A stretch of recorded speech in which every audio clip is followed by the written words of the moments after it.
And welcome back, everybody. My name is Eltimar, and it's time to continue our Let's Play of Pillars of Eternity. In the last video, we agreed to do child murder, and we're going to follow through with that in this video. So, let's go to this house. We unlocked it with a rusty key, and we're going to quick save. We're going in. What's going to happen? I don't know. Let's find out. I'm going to guess we have to kill that one dude, because he said not to come near Vela, and we're definitely going to go near Vela. Where is she? An Orlan baby lies in the crib, tiny and dark furrowed. Though her eyes are closed with sleep, she squirms under the blankets and nuzzles the pillow. I took Vela.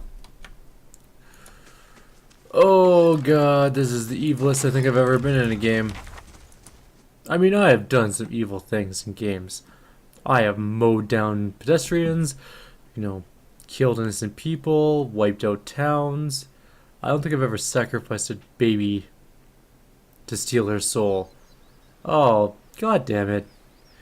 Why, every time?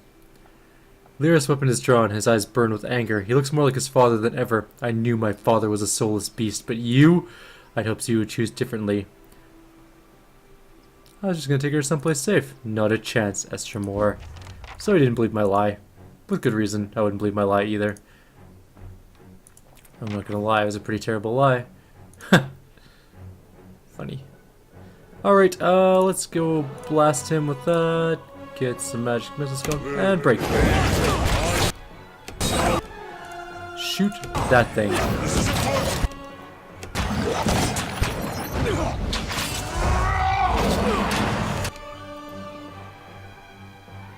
Did my character die?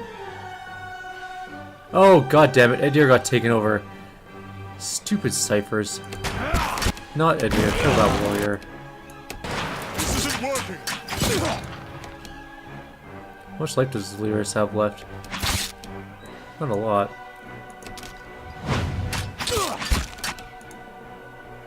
Are you back to life, Edir? Good. Yes. Why are you using a saber again? Use your awesome, amazingly good other thing. Alright. Problem solved. This fight's over. I like this stale guard just shows up. It's like, hey, what's going on over here, guys? Is there anything I can help with? Or no? You guys are good? We're good. Okay, just thought I'd come by. Just take a look. Can I eat some? What? Can I eat some of the body? But what? Why? I'm gonna eat some of the body. Alright, Blood River time, or something like that. Blood Sands. Where are the Blood Sands? I actually don't know where the Blood Sands are, so let's find that. We killed that dude's son. He was a pretty decent warrior. He wasn't up to our standards, but... Where are the Blood Sands? Hang on. Let's read this again. Deliver the baby to Blood Sands. That's not super duper helpful, but okay. Is Blood Sands a building? On the bright side. Okay, so we'll come here. We'll take a look if Blood Sands is here. I think it is. I think I remember seeing it. I also know that the place where we have to go to talk about the dragon is here too. Blood Sands is right there, and the Tir Evron is right there as well. So those are the two places where we have to go. Also, this is a very cool looking place. They built like a temple into the side of this, what appears to be a giant tree. Like a huge tree. Like the world tree. Teldrassil. Hello. You have stayed true to our cause, Inquisitor, when so many others have not. For every heretic we confess, for every betrayer that burns on our pyres, new sheep continue to flock to Iavara Extensios. But not you. I underestimated you in the beginning, but no longer. You honor me, Grand Inquisitor. It is not for honor that I summoned you today, but for duty. Too many of our own have confessed upon the wheel and the rack and the flame. Too many of our faithful have had their minds poisoned by the Kratom witch. The tide is against us now. We have but one option. Iavara's following must see her exposed for what she is. She must confess her heresy before my court. How would we reach her? Not in Kratom, surely. Their lord has embraced her heathen faith and protects her with his army. But in Oceanus, things would be different. The king of Oceanus is a sinful man. We have helped him to see the error of his ways, and now he fears for his soul. He would pay any price for absolution. But how would we get Iavara to move to Oceanus? You have already done much for the Inquisition. I wouldn't ask this were there any other choice. Theos puts his hand on your shoulder and then vanishes in a puff of smoke. So far I have a lot of questions going on about the storyline. Anyways, I said I was going to rant about the Stronghold really quickly, and I'm going to. It's going to take only a moment after this encounter. Two identical women seem to fade into view as they move away from the great trees that camouflage them. Their skin is tree bark, rigid and scaly, wreathed in a curling tangle of roots, buds, and blooms. Their hair hangs beneath the shade of serrated leaves, like the drooping branches of the elms above, and the pupils of their eyes encircled by hundreds or even thousands of concentric rings, as if to mark the accumulated wisdom of millennia. Turn around, flesh creature. Outsiders are not permitted to approach the elms. One of them extends a snarl of roots towards you that snakes and twists together to form something like an open hand, palm down. Do you not feel it, sister? Something familiar. An ancient soul, like the other one. Another defiler, no doubt. Let us fell him and be troubled no more. It would pay the debt of his predecessor. The other stares at us unblinking, and as her frown deepens, her face creaks. So it would seem, Rhiannon. But we must not hasten to judgment. I see a different motive here. Different questions in these eyes. What of it, young trespasser? Is it as my sister says? Or are you here to stain this place with foul deeds? I'd gladly burn this place down, but I have more pressing concerns. Did I not tell you it was so, sister? We do the land a misdeed by not cutting this one down before he could join the other defiler. A diseased tree bodes ill for the grove. Lacking in sense though he may be, we both know that he is here to find the man Theos Exarchanon. Nothing more. Really, sister? And you wonder why your leaves begin to fall out before midsummer. Clearly that man did not want to be followed. Whatever the relationship here, I suspect it is anything but cordial. Rinwin opens her mouth to respond, but all that escapes her knotted lips is an exasperated, rustling sigh. Sida turns back to face us. The answer is yes, old one. We crossed paths with Theos not long ago. I didn't ask that. And we can tell you where he went. But I find it curious that anyone would seek him out. Suspicious, even. If we are to help you find him, we would know why. Get out of my head, Charles. I'm going to say something along the lines of, we seem to be linked, and I need to know why. So you do. I should have seen it when you first approached. Sida's eyes scan over you for a moment, and you have the strangest sense that she is looking beneath your skin. That's not really a sense. She's proven that she can do that. She knows she can read our minds. We are slipping in our advanced age, sister. Oh, you're old. I see it now. You are awakened. Your soul is awake, and something once buried deep now wells to the surface. Past overwhelms present, closes in around you. Your time has nearly reached its end. What? No, that's not possible. I need to get to Theos. I'm sorry to tell you this, but Theos cannot give you what you seek. Nor can any man. An awakening cannot be undone. Well, that sucks. Any more than your past can be undone. We're gonna go cray. What she mean? I thought Marowell said. A lost face is rigid. This is permanent? What? Kenna glances at you, but that can't be right. Not after everything. There must be someone else we can ask. We did not come down this road together to be refused passage by a pair of talking saplings. To be chained to such a past. Her face is pale, her eyes hollow. A bitter and grievous thing watcher. So this has all been for nothing, and I'm going to lose my mind. The soul is formless without a past to shape it. Did you truly expect to be able to wipe it away? No, but I hoped it would be something I could forget. A mercy to be sure, but how can you grant mercy to a soul that has already judged itself guilty? However, as much as my sister speaks truly that there is no way back from an awakening, there may yet be a way forward. Would you agree, Shiva? I would. Shida. Were the way not so likely to end in death. You underestimate me. Or perhaps you underestimate your foe, Old One. Where your soul is renewed in its ignorance in each span of your life, his only grows in cunning and resolve. That's cool. The man Theos you must already know by now. You are linked by a common past. Something about it lingers within you, festering, unresolved. What it is I cannot see any more than you. And without that knowledge, your doom is certain. But were you to learn the source of this discord, perhaps it could be put to rest. Though it is equally possible it will trouble you as much now as it did then, and merely speed your condition to its end. My past comes to me in pieces. How do I unlock the rest? You might wait for it to come on its own, of course. But when it comes, it will replace your sanity's last breath. Such is the nature of your condition. Or you could learn it from someone who already knows. Theos. Would he remember? It is said the gods made his memory perfect, that he may never forget his charge. If he ever knew, he still does.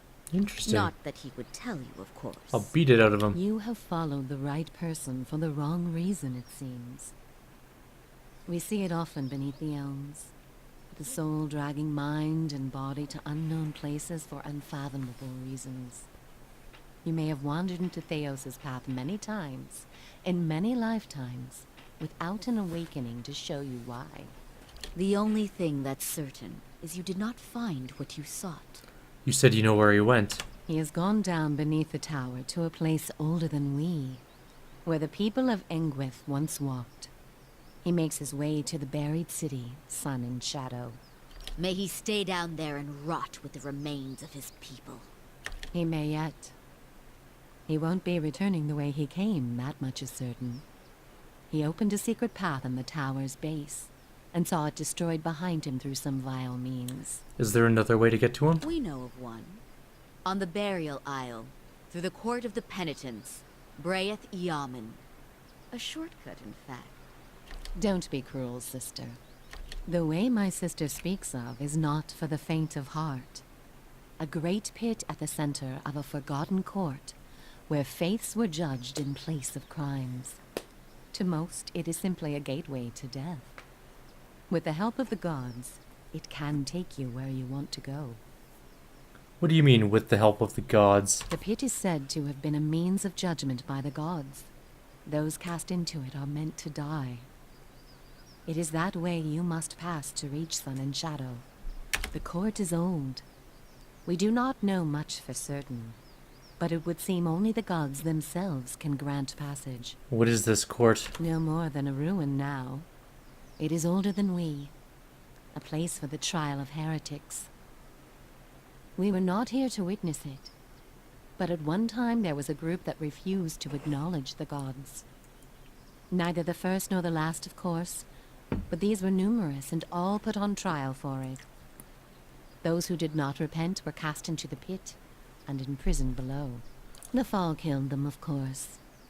The prison was not for people but for their souls, and their sentences were eternal. It is said that many of the condemned repented and were permitted by the gods to ascend from the pit, so long as they pledged their service to one of them. But these are old legends. How would I ever get the gods to help me? Behind us is Ter Evron, said to pierce the shroud itself, and a place of communion with all gods. If ever there was a time for prayer, you have found it. So the only way to get through this pit is to pray for help. Not the only way. Just the only one that doesn't end with your body impaled on jagged rocks. That's a valid point. Who would I pray to? Any god you can, I should think. I would pray first to those gods you like best. I hope for your sake the feeling is shared.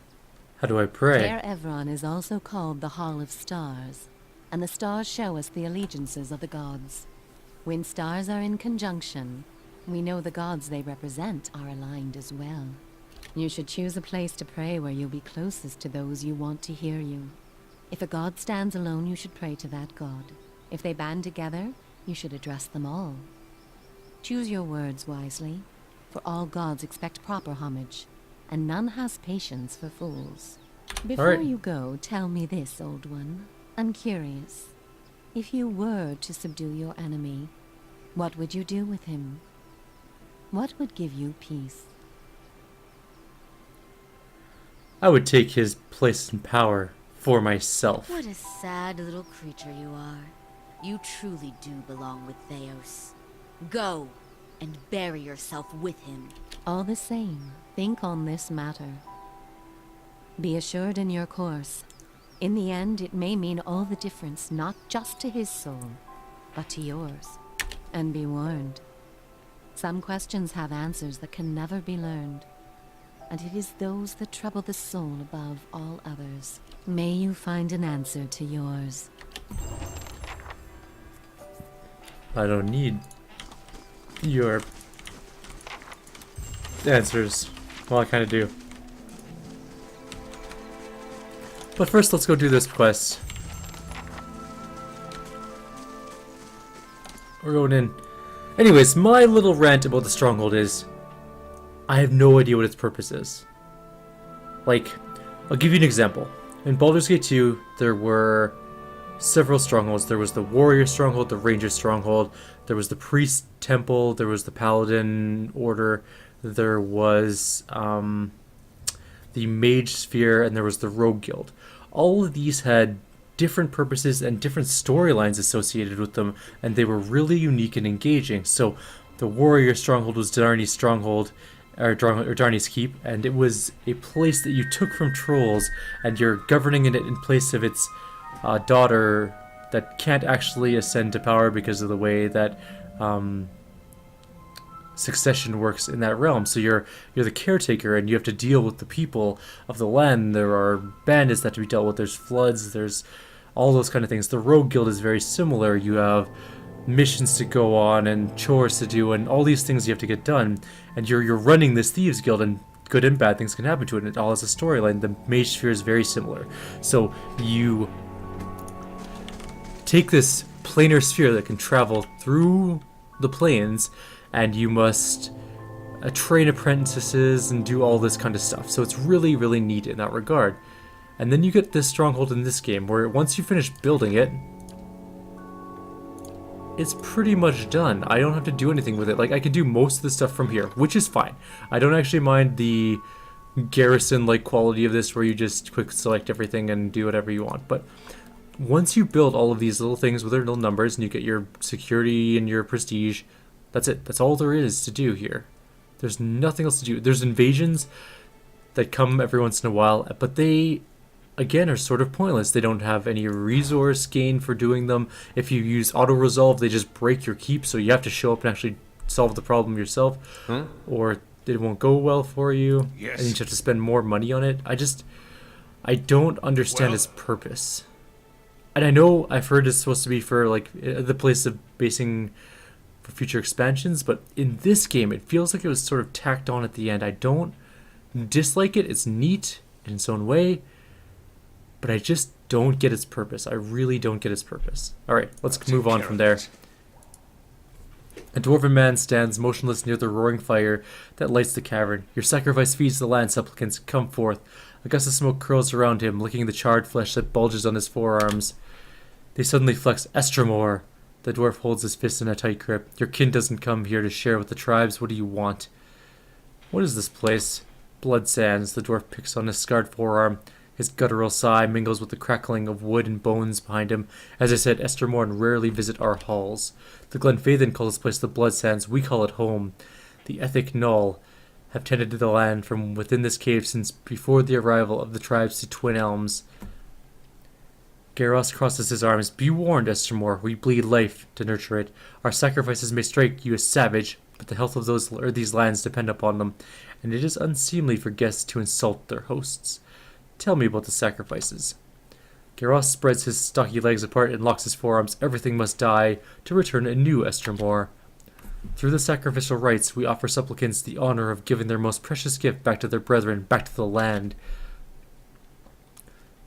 The dwarf lifts his fist, thick and mottled by red scars. The blood gives us strength. Even the Glenfathans have come to depend on the blood paint. They brim with power before battle, all thanks to the sacrifices of their kin. Tell me about the Ethic Knoll. Our order has thrived for generations. Before we came to Twin Elms, our rights fed the lands of the Eastern Mountains. Now, we share blood for Irglenfath. Garros opens his palms, strikes of red skin running through them like flames. To everything that must end, our sacrifices bring new beginning. He looks up. We sustain what's to come. Yes, I know I'm a guest. You're not the person I need to talk to, apparently. Who do I have to talk to? Yeah, that one. We just have to deliver the baby here. I just don't know how. Maybe Talan? Let's try Talan. Nope.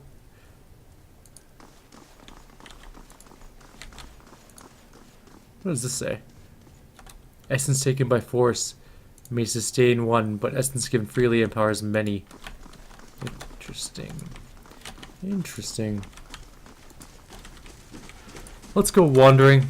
I guess we have to find someone to give this baby to. That's an Earthblight. Which, I mean, I could easily kill. It's one little Earthblight, but I need to find someone to give this child to. Hello? This place is vastly bigger than I assumed it was. I'm gonna go ahead and say this is the place.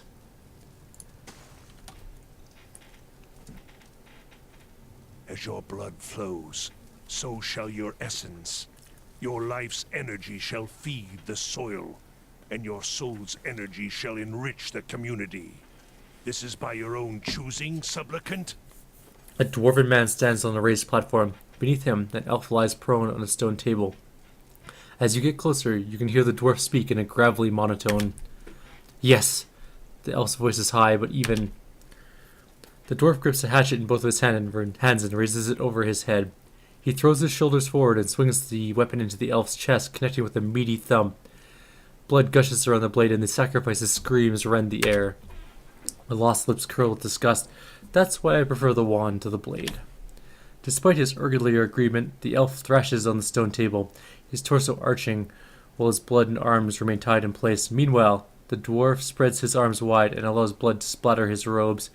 When the elf is finally silent and still, the dwarf pulls his hatchet from the body and wipes it on his hem. Kana makes a disgusted noise and turns away. I think I prefer these rites when they are only words upon a page. Why did I look? It's not if I didn't expect it. And now it's time to give a baby to him. The dwarf wears crimson robes that are stained and streaked with dark patches. His face is smooth, but lacking youthful elasticity. It is as if the lines and wrinkles have been formed and erased many times over. He watches you with eyes like two black pits as he wipes his hatchet on his robes. Hail, Estermore. Few outsiders dare to venture this far into Blood Sands. You, however, are not easily intimidated. What brings you here? His voice is deep and rough-edged. It echoes like a river in an ancient cave.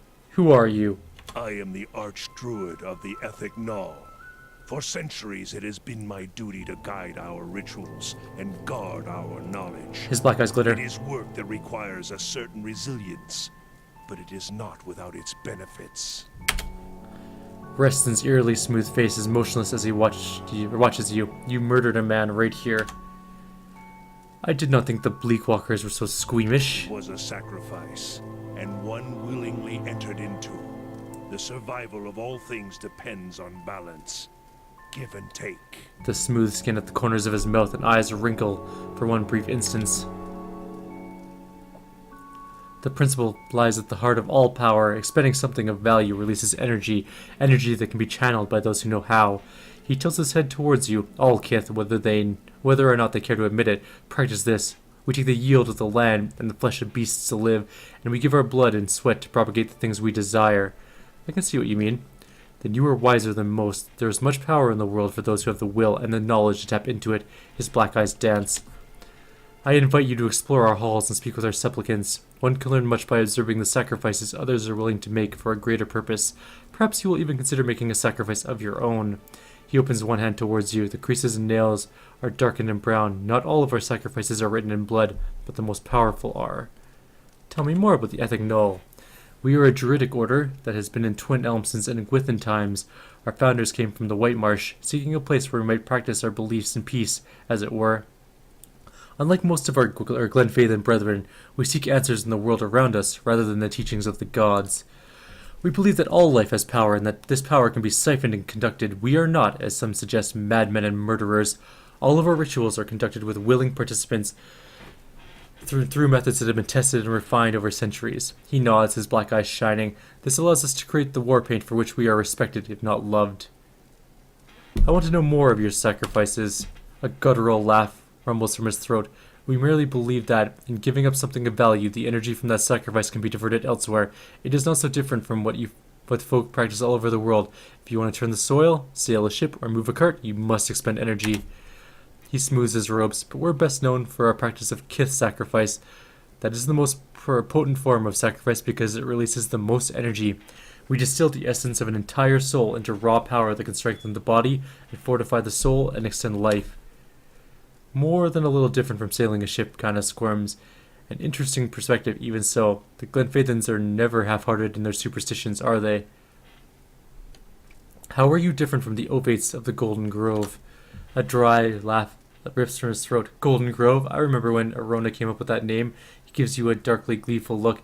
Used to be as green as the rest of the forest, you know.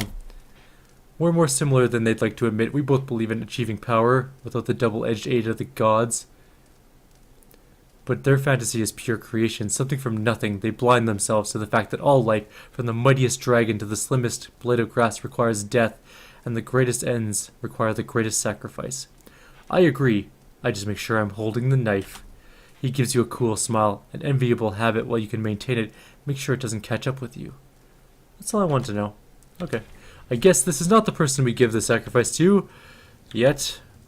Who do we give this baby to? Do we still have the baby on us?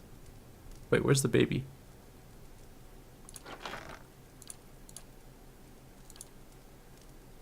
Oh, good, it's here.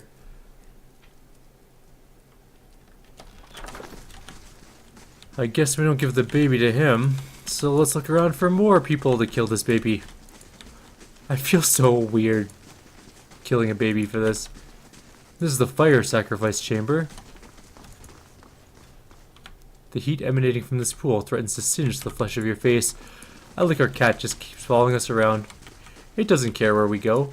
It loves us unconditionally. It's like, you want to go sacrifice other humans? That's cool. I'm just going to follow you around. How do I get in that room? Dark places. It looks like it might be a secret way in.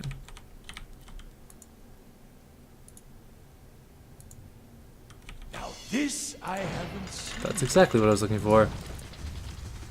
We are going to quick save this, because I have a feeling that they're not going to be super thrilled that we're looting their stuff. Oh.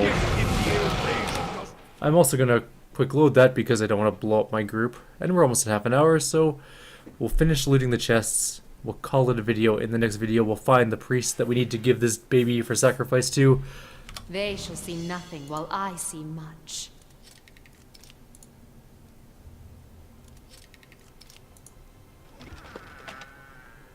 Blood Testament. Excellent. And so we're going to get a bunch of damage on our... So we have some things to put on. Let's go into our inventory here. Move it over to the side in the accessory section here. So we have this belt. It's of Might 2, of Resolve 2. We're going to actually give this to Edir because we already have a Might belt that's slightly better. Blood Testament. Bonus melee damage from wounds is a monk thing, which is nice, but we don't have a monk, so I guess we're not going to be using too many new things, which is a little bit unfortunate. Whatever. You're going to be using that instead. So we stole their stuff. No one noticed, so nobody cares.